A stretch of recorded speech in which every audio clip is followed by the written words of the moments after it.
ಎಲ್ರಿಗೂ ನಮಸ್ಕಾರ. ಇವತ್ತಿನ ಪತ್ರಿಕಾಗೋಷ್ಠಿಗೆ ಎಲ್ಲ ಮಾಧ್ಯಮ ಮಿತ್ರರಿಗೆ ಸ್ವಾಗತ. ನಾನು ದೀಪಕ್ ಸಿಎನ್, ಕರ್ನಾಟಕ ರಾಷ್ಟ್ರ ಸಮಿತಿ ಪಕ್ಷದ ಪ್ರಧಾನ ಕಾರ್ಯದರ್ಶಿ. ಇವತ್ತು ಪತ್ರಿಕಾಗೋಷ್ಠಿಯನ್ನ ಮುಖ್ಯವಾಗಿ ಉದ್ದೇಶಿಸಿ ಮಾತಾಡೋದಕ್ಕೆ ಪಕ್ಷದ ರಾಜ್ಯಾಧ್ಯಕ್ಷರಾದ ರವಿಕೃಷ್ಣ ರೆಡ್ಡಿ ಅವರಿದ್ದಾರೆ. ಹಾಗೆ ನಮ್ಮ ಜೊತೆಗೆ ಪಕ್ಷದ ಕಾರ್ಯದರ್ಶಿಯಾದ ಎನ್ ನರಸಿಂಹಮೂರ್ತಿ ಅವರು ಕೂಡ ಇದ್ದಾರೆ. ಇವತ್ತು ರಾಜ್ಯದಲ್ಲಿ ಲೋಕಾಯುಕ್ತ ಸಂಸ್ಥೆ ಬಹಳ ಖ್ಯಾತಿಯನ್ನು ಪಡೆದಿತ್ತು. ಹಿಂದೆ ಅಕ್ರಮ ಗಣಿಗಾರಿಕೆ ಅಂತ ಪ್ರಮುಖ ವಿಚಾರಗಳಲ್ಲಿ ಉತ್ತಮ ಕೆಲಸವನ್ನ ಮಾಡಿತ್ತು. ನ್ಯಾಯಮೂರ್ತಿಗಳಾದಂತ ಹಿಂದೆ ಲೋಕಾಯುಕ್ತರಾದಂತ ಸಂತೋಷ್ ಹೆಗಡೆ ಅವರು ಅತ್ಯುತ್ತಮ ಕೆಲಸವನ್ನ ಮಾಡಿರುವಂತಹ ಅನೇಕ ಉದಾಹರಣೆಗಳು, ಅದೇ ರೀತಿ ಅವರದೇ ರೀತಿಯಲ್ಲಿ ಇನ್ನೂ ಹಲವಾರು ಜನರು ಲೋಕಾಯುಕ್ತರಾಗಿ ಉತ್ತಮ ಕೆಲಸವನ್ನ ಮಾಡಿದಂತಹ ಸಂಸ್ಥೆ ಕರ್ನಾಟಕ ಲೋಕಾಯುಕ್ತ. ಆದ್ರೆ ಇವತ್ತು ಕಳೆದ 10-12 ವರ್ಷಗಳಲ್ಲಿ ಬಹುತೇಕ ಕೆಟ್ಟ ವಿಚಾರಗಳಿಗೆ ಅದು ಅಪಖ್ಯಾತಿಯನ್ನು ಪಡ್ಕೊಂಡಿದೆ. ಈ ನಿಟ್ಟಿನಲ್ಲಿ ಏನೆಲ್ಲ ಮಾಡಬೇಕು, ನಮ್ಮ ಪಕ್ಷದ ಆಗ್ರಹಗಳೇನು ಅನ್ನೋದ್ರ ಬಗ್ಗೆ ಪಕ್ಷದ ರಾಜ್ಯಾಧ್ಯಕ್ಷರಾದ ರವಿಕೃಷ್ಣ ರೆಡ್ಡಿ ಅವರು ಈಗ ಮಾಧ್ಯಮವನ್ನು ಉದ್ದೇಶಿಸಿ ಮಾತನಾಡಲಿದ್ದಾರೆ. ನಮಸ್ಕಾರ. ಧನ್ಯವಾದಗಳು ದೀಪಕ್ ರವರೇ. ಎಲ್ಲ ಮಾಧ್ಯಮ ಮಿತ್ರರಿಗೆ ನಮಸ್ಕಾರ. ಮೊದಲಿಗೆ 1-2 ನಿಮಿಷ ಪತ್ರಿಕಾಗೋಷ್ಠಿ ನಾವು ನಮ್ಮ ಕಚೇರಿಯಲ್ಲಿ ಮಾಡ್ತಿರೋದ್ರ ಬಗ್ಗೆ ಮಾತನಾಡ್ತೀವಿ. ನಿಮ್ಗೆಲ್ಲ ಗೊತ್ತಿರುವ ಹಾಗೆ ಬೆಂಗಳೂರಿನಲ್ಲಿ ಈಗ ಪತ್ರಿಕಾಗೋಷ್ಠಿ ಮಾಡುವಂತಹದ್ದು ತುಂಬಾ ಕಷ್ಟದ ಮತ್ತು ತುಟ್ಟಿ ವಿಚಾರ.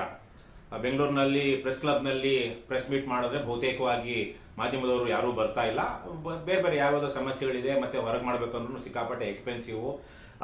ಈ ಹಿನ್ನೆಲೆಯಲ್ಲಿ ನಾವು ಇನ್ಮೇಲೆ ನಮ್ಮ ಪಕ್ಷದ ಪತ್ರಿಕಾಗೋಷ್ಠಿಗಳನ್ನ ಬೆಂಗಳೂರಿನಲ್ಲಿ ಮಾಡುವಂತ ಸಂದರ್ಭದಲ್ಲಿ ನಮ್ಮ ಕಚೇರಿಯಿಂದಾನೇ ಮಾಡಲಿದ್ದೇವೆ. ಬೇರೆ ಜಿಲ್ಲೆಗಳಲ್ಲಿ, ಬೆಂಗಳೂರು ಹೊರತುಪಡಿಸಿ ಬೇರೆ ಜಿಲ್ಲೆಗಳಲ್ಲಿ ಪ್ರೆಸ್ ಕ್ಲಬ್ಗಳಲ್ಲಿ ಬಹಳ ಚೆನ್ನಾಗಿ ಪ್ರೆಸ್ ಮೀಟ್ ಮಾಡೋದಕ್ಕೆ ಅನುಕೂಲಗಳಿದೆ ಮತ್ತು ಬಹುತೇಕ ಎಲ್ಲ ಸ್ಥಳೀಯ ಮಾಧ್ಯಮದವರು, ಜಿಲ್ಲಾ ವರದಿಗಾರರು ಎಲ್ಲರೂ ಆ ಪ್ರೆಸ್ ಮೀಟ್ಗಳಿಗೆ ಬರ್ತಾರೆ. ಆದರೆ ಬೆಂಗಳೂರಿನಲ್ಲಿ ದುರದೃಷ್ಟವಶಾತ್ ಅಂತಹ ಒಂದು ಪರಿಸ್ಥಿತಿ ಇವತ್ತಿಲ್ಲ. ಇದು ತುಂಬಾ ವಿಷಾದನೀಯ. ಗಂಭೀರವಾದ ವಿಚಾರಗಳಿಗೆ ಮೊದಲೆಲ್ಲಾನು ಸುಮಾರು ಸರಿಯಾಗಿ 10 ವರ್ಷಗಳಿಂದ ನಾನು ಗೊತ್ತಿರುವ ಹಾಗೆ ನಾನು ಆಗ ಇದ್ದಂತಹ ಪಕ್ಷದಲ್ಲಿ ಪತ್ರಿಕಾಗೋಷ್ಠಿಗಳನ್ನ ಮಾಡಿದಾಗ ಇದೇ ಲೋಕಾಯುಕ್ತದ ಹಗರಣದ ಬಗ್ಗೆ 10 ವರ್ಷಗಳಿಂದ ಅವತ್ತು ಬಹಳಷ್ಟು ಮಾಧ್ಯಮಗಳು, ಏನು ಸುಮಾರು ಒಂದು 15, 20, 30 ಜನ ವರದಿಗಾರರು ಬರ್ತಾ ಇದ್ರು. ಎಲ್ಲ ಟಿವಿ ಚಾನೆಲ್ ಅವರು, ಪ್ರಿಂಟ್ ಮೀಡಿಯಾದವರು, ಹಾಲ್ ತುಂಬ ಹೋಗ್ತಾ ಇತ್ತು ಬೆಂಗಳೂರಿನ ಪ್ರೆಸ್ ಕ್ಲಬ್ ಅಲ್ಲಿ. ಇವತ್ತು ಅದು ಹೇಗೆ ಪ್ರೆಸ್ ಮೀಟ್ ನಡೀತಿದೆಯೋ, ಯಾವ ತರ ನಡೀತಿದೆಯೋ ಗೊತ್ತಿಲ್ಲ. ಬಹುತೇಕ ಮಾಧ್ಯಮ ವರದಿಗಾರರೇ ಅಲ್ಲಿ ಇರೋದಿಲ್ಲ. ಅಲ್ಲೂ ಸಹ 3-4 ಸಾವಿರ ರೂಪಾಯಿ ಹೆಚ್ಚಿಗಾಗಿದೆ. ಇವೆಲ್ಲ ಸ್ವಲ್ಪ ಗಂಭೀರವಾದ ವಿಚಾರಗಳು. ವಿಶೇಷವಾಗಿ ಬೆಂಗಳೂರಿನಲ್ಲಿ ಪ್ರೆಸ್ ಮೀಟ್ ಮಾಡೋದಕ್ಕೆ ಇರುವಂತಹ ತೊಂದರೆಗಳು ಬಹಳ ಗಂಭೀರವಾದದ್ದು. ಇದನ್ನು ಮಾಧ್ಯಮ ಅಕಾಡೆಮಿ ಬರೋದಿಲ್ಲ ಮತ್ತು ಕರ್ನಾಟಕ ಅದೇನು ಕಾರ್ಯನಿರತ ಪತ್ರಕರ್ತರ ಸಂಘ, ಬೇರೆ ಬೇರೆ ಸಂಘಗಳಿದೆ, ಸಂಸ್ಥೆಗಳಿದೆ, ಪ್ರೆಸ್ ಕ್ಲಬ್ ಇದೆ ಮತ್ತು ಮಾಧ್ಯಮಗಳ ಮುಖ್ಯಸ್ಥರೆಲ್ಲ ಸೇರಿ ಇದಕ್ಕೊಂದು ಸೊಲ್ಯೂಷನ್ ಹುಡುಕೊಳ್ಬೇಕು. ಯಾಕಂದ್ರೆ ಹಲವಾರು ಗಂಭೀರ ವಿಚಾರಗಳ ಬಗ್ಗೆ ಪ್ರೆಸ್ ಮೀಟ್ ಮಾಡಬೇಕು ಅಂತ ಬಹಳಷ್ಟು ಜನ ಬೆಂಗಳೂರು ನಗರದಲ್ಲಿ ಮಾಡಬೇಕು ಅಂತಿರ್ತಾರೆ. ಇವ್ರು ಬೇರೆ ಕಡೆ ಹೋಗಿ ಮಾಡೋದಕ್ಕೆ ಆಗೋದಿಲ್ಲ. ಅವ್ರಿಗೆ ಇಲ್ಲೊಂದು ಪ್ರೆಸ್ ಮೀಟ್ ಮಾಡೋದಕ್ಕೆ ಸುಲಭವಾದ ಅವಕಾಶವೇ ಇಲ್ಲ.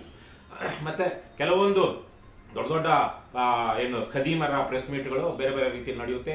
ಕೆಲವೊಂದು JCB ಪಕ್ಷಗಳ ಪ್ರೆಸ್ ಮೀಟ್ಗಳು ಅವರ ಕಚೇರಿಗಳಲ್ಲೇ ನಡೆಯುತ್ತೆ ಮತ್ತು ಆ ಪ್ರೆಸ್ ಮೀಟ್ಗಳಿಗೆ ಮಾಧ್ಯಮದವರು ಸಹ ಸಾಕಷ್ಟು ಸಂಖ್ಯೆಯಲ್ಲಿ ಬರುವ ಹಾಗೆ ಮಾಡುವಂತಹ ವ್ಯವಸ್ಥೆ ಆ ಪಕ್ಷಗಳಲ್ಲೂ ಇದೆ. ಆದ್ರೆ ನಾವು ಆ ತರದ ಯಾವುದೇ ವ್ಯವಸ್ಥೆಯನ್ನು ಇಟ್ಕೊಂಡಿಲ್ಲ. ಸ್ವಯಂ ಪ್ರೇರಿತವಾಗಿ ಮಾಧ್ಯಮದವರು ಬರಬೇಕು. ಮತ್ತೆ ನಮ್ಮ ಪ್ರೆಸ್ ಮೀಟ್ಗಳಲ್ಲಿ ನಾವು ಹೇಳಿದಂತ ಗಂಭೀರವಾದ ವಿಚಾರಗಳನ್ನ ಅವರು ವೃತ್ತಿ ಧರ್ಮಕ್ಕೆ ಅನುಗುಣವಾಗಿ ವರದಿ ಮಾಡಬೇಕು ಅಂತ ನಾವು ಬಯಸ್ತೀವಿ. ಆ ನಿಟ್ಟಿನಲ್ಲಿ ನಾವು ಇವತ್ತು ನಮ್ಮ ಪಕ್ಷದ ಕಚೇರಿಯಲ್ಲಿ ಈಗ ಹಲವಾರು ಸಂದರ್ಭಗಳಲ್ಲಿ ನಾವು ಕಳೆದ 2-3 ವರ್ಷಗಳಿಂದ ನಮ್ಮ ಪಕ್ಷದ ಕಚೇರಿನೇ ಪ್ರೆಸ್ ಮೀಟ್ ಮಾಡ್ತಾ ಬರ್ತಾ ಇದೀವಿ. ಸಾಧ್ಯವಾದಷ್ಟು ಬೆಂಗಳೂರಲ್ಲಿ ಪ್ರೆಸ್ ಕ್ಲಬ್ ಅಲ್ಲಿ ಮಾಡಿದೆ. ಯಾಕಂದ್ರೆ ಪ್ರೆಸ್ ಕ್ಲಬ್ ಅಲ್ಲಿ ಮಾಡಿದಾಗ ಸಾಕಷ್ಟು ನಮಗೆ ಬಹಳ ನಿರಾಶಾದಾಯಕವಾದಂತಹ ಇದಾಗಿದೆ, ಅನುಭವಗಳಾಗಿವೆ.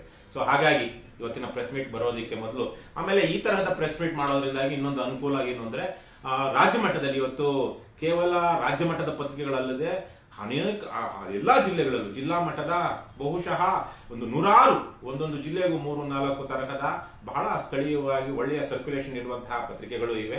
ಅವರಿಗೆ ನಾವು ಬೆಂಗಳೂರಲ್ಲಿ ಮಾಡುವಂತಹ ಪತ್ರಿಕಾ ಟಿಪ್ಪಣಿ ಮೊದಲು